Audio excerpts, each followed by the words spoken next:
इथं मी एक पूर्ण जोडी शेपू घेतलेली आहे, स्वच्छ धुवून बारीक कापून घेतलेली आहे। त्याच्यात आता हे मसाले सगळे घालायचे आहेत।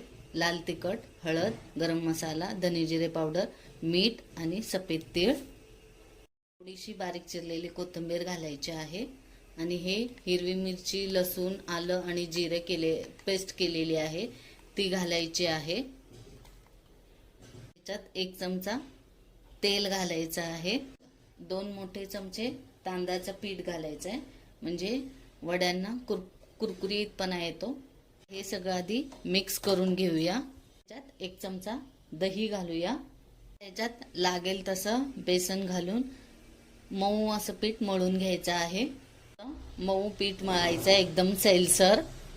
इथं मी स्टीम करायला ही जाळी घेतलेली आहे, ह्याला तेल लावलेलं आहे। आता हे पीठ ह्याच्यात चांगलं पसरवून घ्यायचं आहे।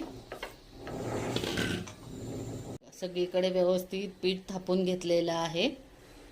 स्टीमर मध्ये मी आधीच पाणी गरम करायला ठेवलेलं, त्यात ही प्लेट ठेवायची आहे। 15 ते 20 मिनिटं वाफवून घेऊया।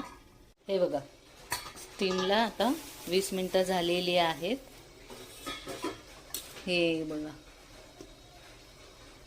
प्लेन आलं म्हणजे हे चांगलं वाफवलं गेलेलं आहे।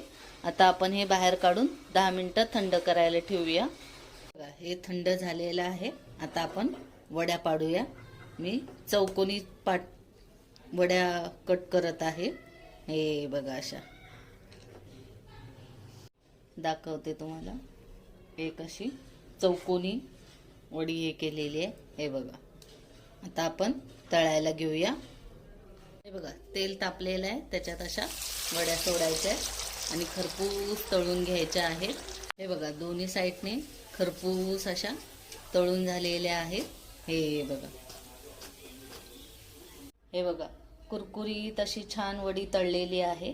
त्याच्यावर तोंडी लावण्यासाठी मिरची आहे आणि ही आहे लाल चटणी।